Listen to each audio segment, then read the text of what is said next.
Shalom, Bapak Ibu yang diberkati Tuhan. Salam sehat, salam sejahtera buat kita semua. Kali ini saya ingin membagikan firman Tuhan. Saya teringat bagaimana begitu hikmahnya upacara bendera di HUT RI yang ke-77 di Istana Merdeka. Para menteri, para tamu undangan memakai baju dari suku-suku, dari adat istiadat, kebudayaan yang ada di Indonesia. Sungguh saya senang. Saya melihat keberagaman bangsa Indonesia yang luar biasa dan kebinekaan bangsa kita yang sangat kita junjung tinggi. Walaupun berbeda-beda, tapi satu jua, yaitu Indonesia, untuk Indonesia maju. Kemarin cukup meriah, cukup hikmat juga, bagaimana juga KUR paduan suara menyanyikan lagu-lagu daerah, lagu-lagu nasional yang membangkitkan semangat kenasionalan untuk kita semua pada saat merayakan HUT RI yang ke-77. Dan yang saya cukup tersentak dan senang, ada di akhir-akhir mau berakhir upacara tersebut, ada penampilan yang luar biasa dari seorang anak kecil. Ya, Bapak Ibu semua udah mengerti siapa? Farel Prayoga, seorang anak SD yang dengan sangat pede, sangat luar biasa, tenang, dan membawakan lagu yang cukup meriah sehingga banyak yang menteri-menteri ikut menari, tamu-tamu undangan juga ikut bergoyang dengan lagu yang judulnya cukup bagus, Ojo Dibandingke. Ya, kali ini saya ingin kita merenungkan tema renungan kali ini, Ojo Dibandingke. Jangan dibanding-bandingkan. Saya mau cerita tentang 3 hal tentang jangan dibandingke. Yang pertama, ayo kita sebagai orang tua, dan saya juga mewakili salah satu Kahalkit mentor, ingin berpesan kepada Bapak, Ibu, dan saudara semua.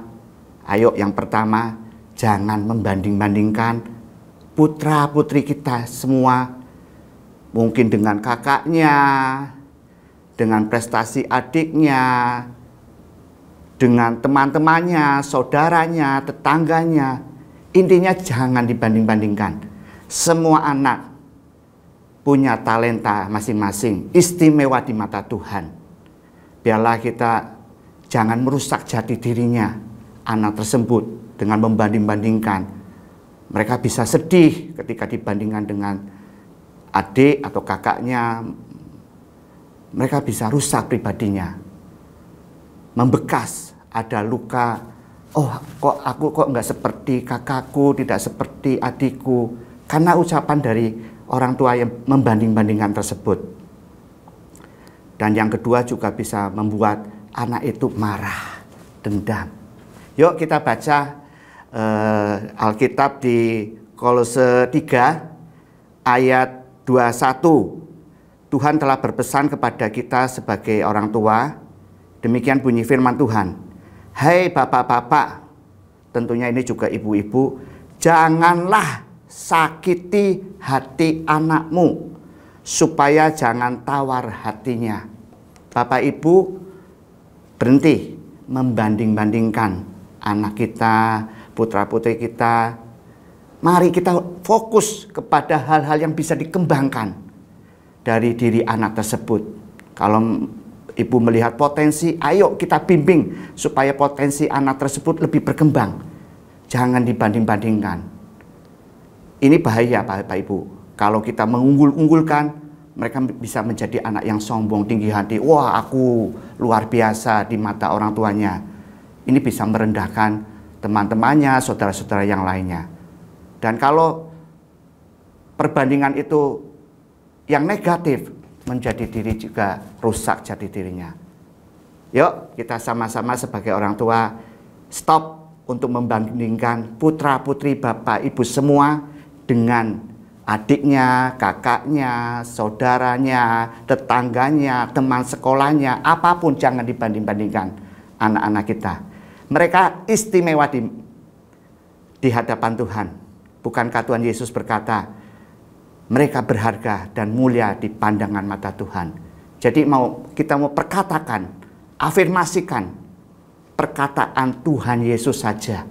Jangan dibanding-bandingkan dengan perkataan-perkataan yang negatif. Dan kalau mereka menerima perkataan yang negatif, yang dari luar, kita jelaskan bahwa Tuhan tidak pernah berkata negatif tentang diri anak kita semua. Katakan, jadi diri putra-putri Bapak Ibu sesuai dengan firman Tuhan. Dan mereka harus kita ajarkan untuk mempercayai perkataan Tuhan saja, jangan perkataan orang lain. Poin yang kedua, jangan membandingkan pasangan hidup kita.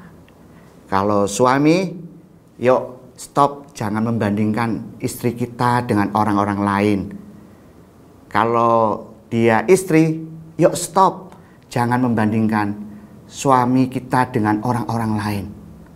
Bapak Ibu, membandingkan pasangan hidup ini celah. Celah Bapak Ibu yang dapat dimasuki oleh iblis untuk membuat terjadinya perselingkuhan, ketidakpuasan, tidak hormat, tidak timbul lagi kasih yang mula-mula. Janji nikah kita untuk sehidup semati dengan pasangan kita dalam suka maupun duka itu, karena kita membandingkan pasangan kita dengan orang-orang lain. Ketidakpuasan muncul, itu merupakan celah. Jadi mari kita mau terus minta bantuan Roh Kudus, penuhi hati kita untuk kasih dan hormat pada pasangan kita masing-masing. Jangan sampai mudar.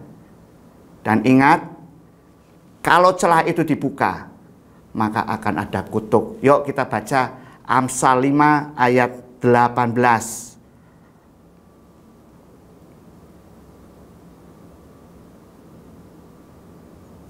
Demikian bunyi firman Tuhan, diberkatilah, ini orang-orang yang diberkati, kiranya dengan sendangmu bersukacitalah dengan istri pada masa mudamu.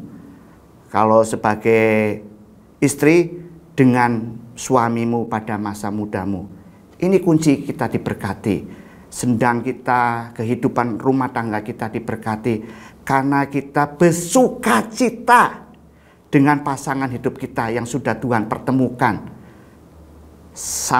dari muda sampai sekarang. Mari kita bersukacita dengan pasangan yang sudah Tuhan tentukan, dan kita mau menjadi pasangan yang takut akan Tuhan dan bertanggung jawab bagi keturunan-keturunan ilahi yang sudah Tuhan titipkan kepada keluarga kita masing-masing. Haleluya. Poin yang ketiga, membandingkan apa? Jangan membandingkan keberadaan diri sendiri dengan orang lain. Mungkin membandingkan kekayaan, pangkat, kedudukan, posisi, sosial. Stop. Jangan membanding-bandingkan keberadaan diri sendiri. Tuhan telah memberkati kita dengan limpah, dengan kedudukan, posisi, berkat, kemurahan yang limpah atas diri kita. Ayo kita mau belajar untuk selalu bersyukur.